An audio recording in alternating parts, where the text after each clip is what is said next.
Hi, welcome to the Interaxis YouTube channel, Interaxis.io. We're going to talk now about non-fungible tokens, or NFTs.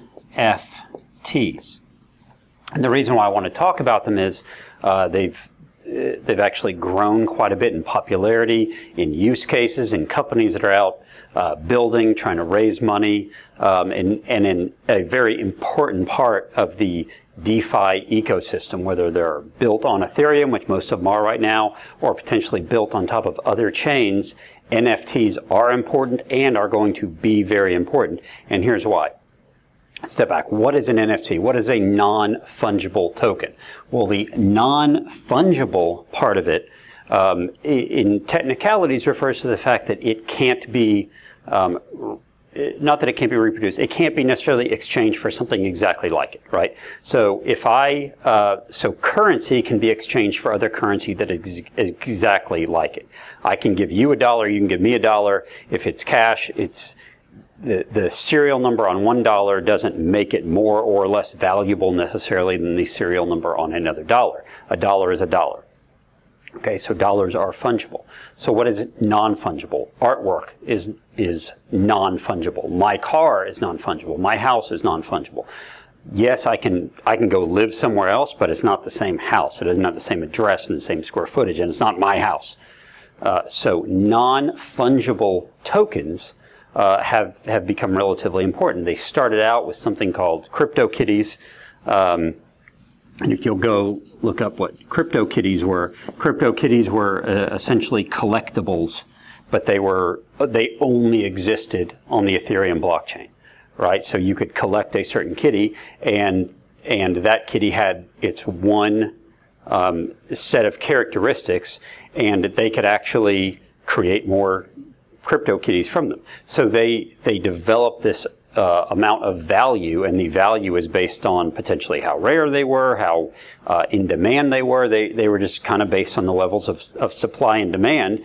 And someone on the outside might go, man, that seems really ridiculous that they would have that level of value. But you know what? Same thing happens with baseball cards and Pokemon and classic cars and anything else you think is ridiculous. You know, art.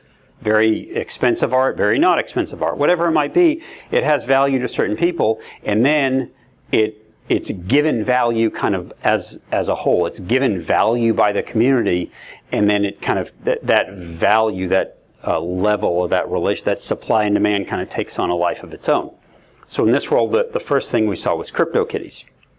And this is all happening on-chain, on the blockchain, right? And then we had some art, right? So we had some crypto or blockchain-based art, right, that only exists on the blockchain, but someone can actually own it. So it exists kind of as a token, as an NFT that you can hold in your wallet. So someone creates some sort of blockchain-based art, I could potentially buy that, right? I can give them DAI or ETH or whatever it might be, and they give me the art, and this, as a token, gets held in my wallet. Okay, and you might go, all right, that's pushing it in terms of value, that's a little silly. But here's where we can go from there. Sometimes it's kind of these ideas that prove the rule, right? So now we can go from crypto art to regular art. So I can own a piece of you know, maybe there's some famous work of art, and I can own a piece of it. So this art can now, the ownership of it, not the actual piece, but the ownership of it can be broken into, we'll say, you know, 1,000 different NFTs that represent it, and I might buy, you know, 100 of those, so I own 10%. So I own 100 of these, we'll call them the Mona Lisa tokens, right? I own 10% of that.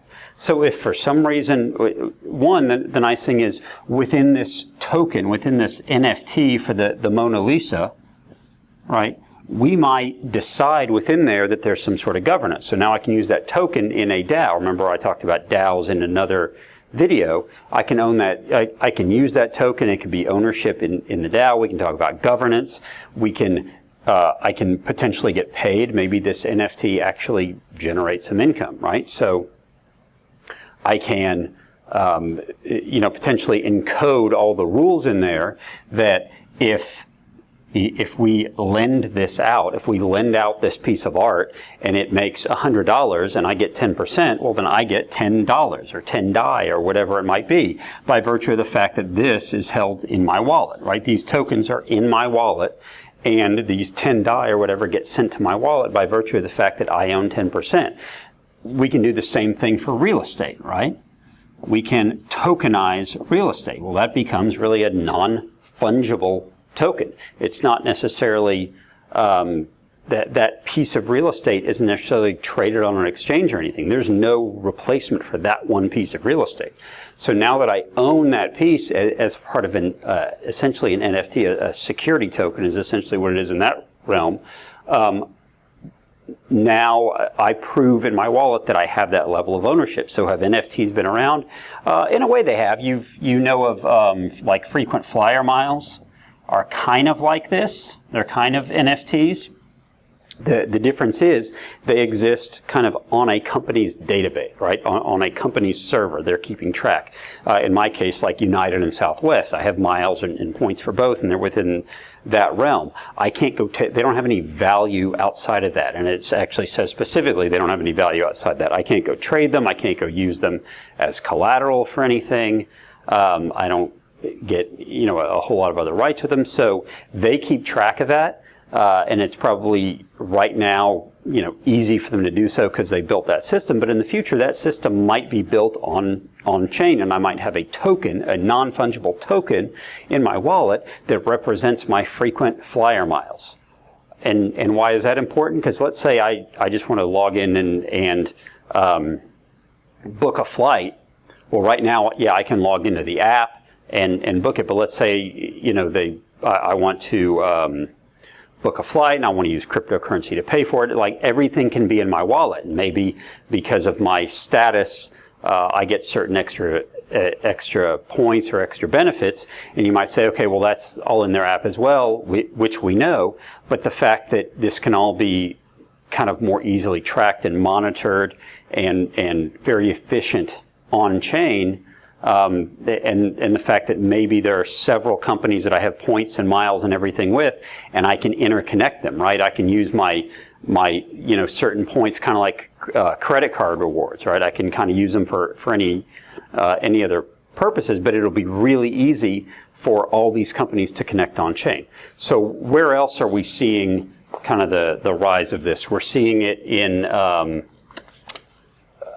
Decentraland. Right, the project launch called Decentraland that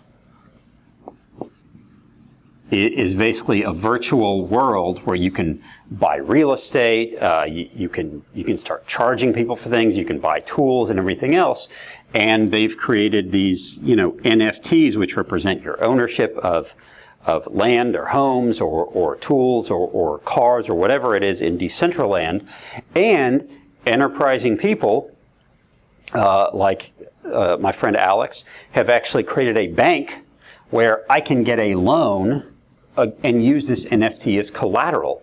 That's really cool because now what you're seeing is an NFT that exists kind of in one world or one chain or whatever it might be, now jumping over and becoming almost a real world, an asset that I can get money against. I can borrow against that. And it kind of goes to this idea that at some point this has to have value in order for me to get a loan against it. So where else are we seeing it? Tickets. So if you go to events, right now some of the events in the Ethereum or in the blockchain world, we're using NFT tickets. So a company I know called Mintbase, another one called Unlock, is kind of pioneering this where you can go, when you buy your ticket to the event, it comes to you not as a physical ticket or not even as something on your phone, but it comes to you as a token and it's in your wallet now. And once it's in your wallet and you either connect your MetaMask or some sort of browser wallet to a website or it's on your phone or something, you can potentially unlock other benefits. By virtue of the fact that you have that token, if I go to some other website and it says, it says if you have this particular token, you get these extra benefits. So there might be some of the sponsors of that event that say, for anyone who paid for this event, come to our website and you get a discount on our services, or you get 5 trades free, or whatever it might be, and they don't have to have you log in necessarily and check something. They don't have to have you log in with Google to make sure that you actually paid for that event, or you don't have to give some sort of code. The fact that you have that token is what makes them realize, makes them understand that you paid for that event. And quite honestly, it has that level of privacy. So they don't have to know who I am necessarily. All they have to know is I have this token in my wallet, and therefore I paid for this event. Another place we're seeing it is memberships, right? So this is something that Unlock is really doing, where they're allowing for memberships. They're allowing you to lock content, right? So I can lock content on my website, and I might have it only open to people who have a certain token that they can view content on my website. Or they might be able to pay for one blog post of mine, or one article of mine, or one video of mine, and that's it. And if they want to pay for more, they have to unlock more. They have to pay for more, and they can connect their wallet and pay in DAI or pay in dollars with a credit card or whatever it might be. But by virtue of the fact that someone has my membership, maybe they can go onto some other website, and for 1 month or something, and that website gives them benefits as well because they have this token. And it eliminates my need to have a username and password for every single website I visit. There might be some token or some tokens that give me the ability to track and manage my membership among different sites. It can be used to really more easily track ownership and use of just about anything on chain. So some of the ideas that we've thought of, and maybe someone will take these and run with it, maybe someone will call me and we can work on it. Ideas like maybe at some point, instead of the Uber style ride sharing, we have an NFT for a car, but several of us can buy into the car, right? And my NFT represents my ownership of that car. Now, if I want to sell that NFT to someone, then the NFT gets me maybe the usage of the car, not the actual car, right? So I've paid for my usage. It's kind of like if I prepaid a bunch of Uber stuff. However, I actually might get to use the car. You might have it for like vacation homes, right? Kind of like a timeshare, except we all agree that we have this one house. You might have it for actual homes, right? There might be a whole group of homes, and I might buy a membership to these homes. It might be all around the world. Again, kind of like timeshare, but I get to say, okay, by virtue of the fact that I have this token, I can go stay at this one place for a month, right? And it takes X amount of my money, but the membership is the token that I have in my wallet, and that gives me the ability to go either on the website, on the app or something, and rent that. And maybe within there is like the key to the house, or the key to the apartment or the condo or something. We've seen it, or we think about it in terms of tracking things like continuing education, right? If you could track, if I could have I have a CFP designation. If my CFP designation were a token, and I can take a continuing education course, and I could show when I'm taking that course that I have the CFP token, maybe my hours can automatically go there, and I don't have to email anything, and I don't have to wait for them to mail something or to contact the CFP database or something. It just shows up. It's immediately recorded that I took and finished this course. So there's so many ways that NFTs or non-fungible tokens are going to be used. It's already been used for like art, online collectibles. Major League Baseball is looking at using it to almost have like trading cards, but they're non-fungible tokens. They're trading cards you're going to keep in your online wallet, or your MetaMask or Ethereum wallet. It's going to be used for things like Decentraland, to get virtual land and virtual tools and virtual art and everything inside of Decentraland. In real world use cases, NFTs are actually being used for people to tokenize their time, right? So I can create a token which is, Atom tokens or Interaxis tokens or something that represent an hour of my time. Someone can pay for that, and by virtue of the fact that they've paid for 5 of those tokens, they get 5 hours of my time. They turn them into me as they use them, and then I can mint more as I want to offer more of my time for sale. That's been used. As we said, they might represent ownership of a car, a vacation home. They might represent ownership of real estate. They might represent ownership of oil and gas interest, something like that.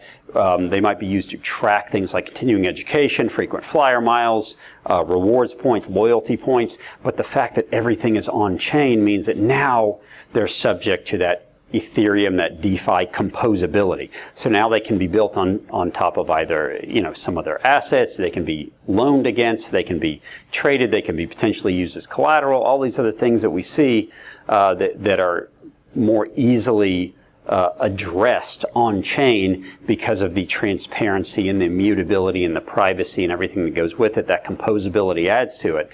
You can add things like my health insurance can be on there.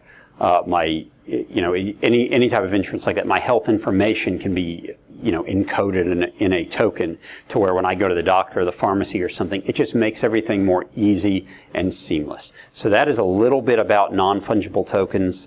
Some of the companies I mentioned are Mintbase and Unlock, and I will have these in the notes here. I mentioned my friend Alex, and I'll link to him rather than give you his Twitter handle here. I'll link to Alex and the Rocket Bank that he's created. Decentralized and everything here will be linked to. But that's a little bit about non-fungible tokens. Again, not horribly technical, but a little bit about why we're excited about NFTs, using them, and all the amazing ideas we see popping up around NFTs and all the different things that we're going to be able to do with NFTs probably by the end of this year and in coming years. Don't forget to subscribe to this YouTube channel. Hit us up at Interaxis8, the number 8 on Twitter, info@interaxis.io. Come check us out there. Send us an email if you like this video. If you have other videos you want us to do, let us know.